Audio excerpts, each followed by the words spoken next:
Que a Justiça deu um prazo de 24 horas para o aplicativo Telegram entregar os dados sobre os suspeitos dos ataques em Brasília. A Polícia Federal quer a identificação dos grupos e pessoas suspeitas de incentivar os protestos violentos. A direção da PF informou que o aplicativo teria se recusado a passar as informações que ajudariam na investigação.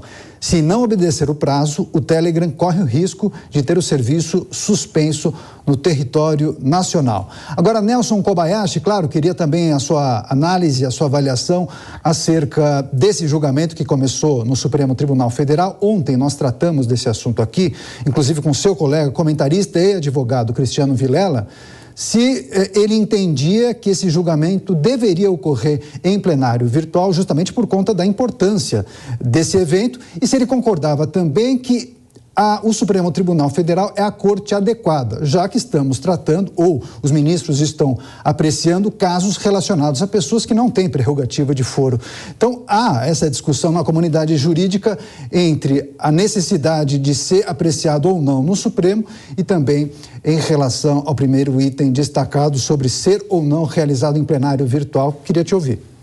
Vamos em relação à competência primeiro, né, Daniel? Em relação à competência, quem estabelece a competência do Judiciário é a Constituição Federal. É lá que há a previsão de competência do Supremo Tribunal Federal, do Superior Tribunal de Justiça, dos demais tribunais.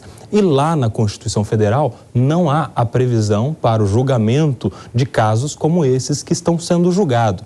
O Supremo Tribunal Federal, o STF, tem se amparado para apreciar estes casos no regimento interno da Corte. Mas a gente precisa se lembrar que regimento interno não é lei. O regimento interno é um texto aprovado pelos próprios ministros. Não passa sequer pelo crivo da democracia, que é as casas de lei onde estão os representantes do povo. Não passa por uma votação no Congresso Nacional, por exemplo. Então, o que a maior parte da comunidade jurídica entende é que não há competência material do Supremo Tribunal Federal para julgar essas pessoas, que maior parte delas, ou neste caso as 100 pessoas que estão sendo julgadas, nenhuma com foro por prerrogativa de função, ou seja, chamado foro privilegiado. Este é o primeiro detalhe.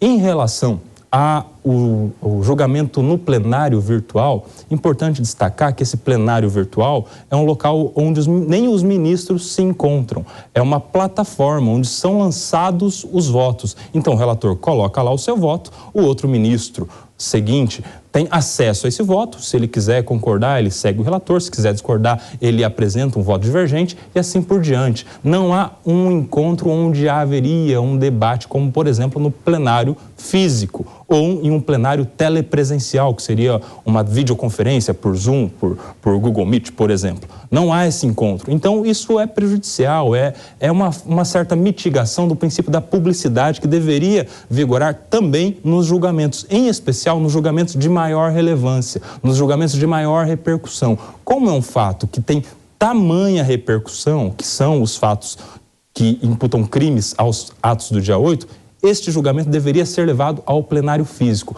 mais do que para propiciar um debate amplo e presencial dos ministros, mas também para propiciar uma defesa técnica de cada uma das 100 pessoas que estão sendo denunciadas, onde na tribuna cada advogado poderia apresentar os argumentos de defesa. A gente tem visto uma generalização da justiça, e justiça generalizada é injustiça.